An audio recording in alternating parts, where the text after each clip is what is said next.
all drowned by the modern buildings.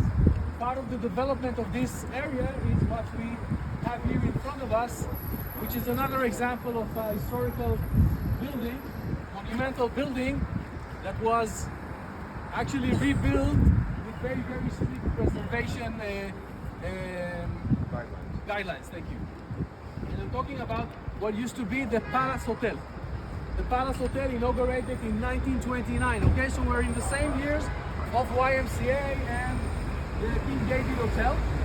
This also was supposed to be the hotel in Jerusalem, but here the initiative was Arab. ابدا معه بدور عليه. Because the Palace Hotel originally was the place of the supreme Islamic community in Palestine. You have to remember something very important, that in the 20s, in the late 20s, the British mandate decided that Jerusalem is going to be the capital of the British mandate. It means that from the Crusader period, from the 12th century, the Crusader kingdom of Jerusalem, now for the first time again, Jerusalem became a capital. And of course, following the British, both the Jews and the Muslims started to move their, I would say, institutions, government, future government institution to the city of Jerusalem. Okay?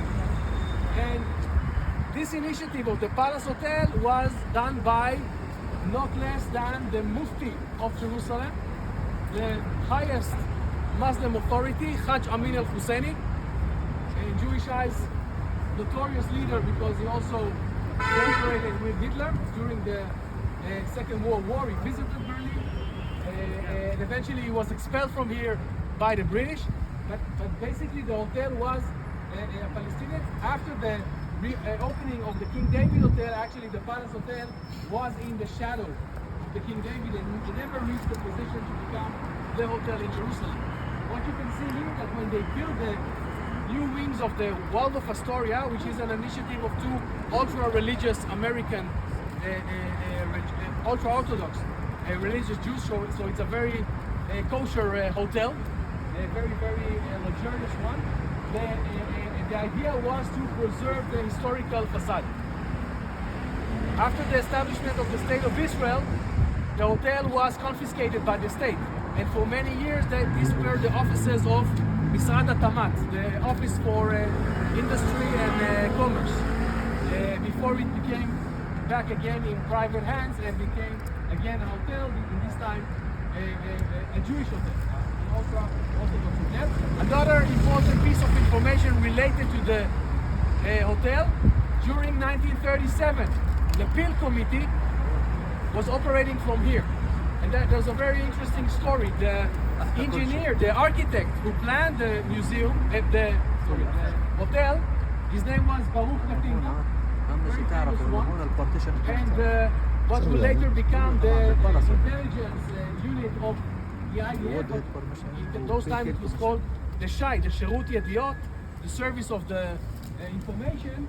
They asked Baruch Katinga to give information about how he planned the building, to get the original plans in order to put microphones inside the rooms where the people were operating, so the Jews will know what's going on. Okay, remember the Peel Committee, the outcome of it was the white book, white paper. הספר הלבן, we call it in Hebrew.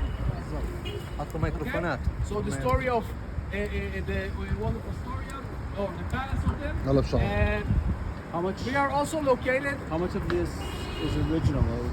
A lot. All the facade. The facade. All of this is renovated. It's new, but it was done according to the original facade of the building. What's interesting is that when they did it, they kept the shell of the building. They demolished the inside, and everything inside is new. Is new. But the shell of the original building is there. Some of it is renovated, but it's based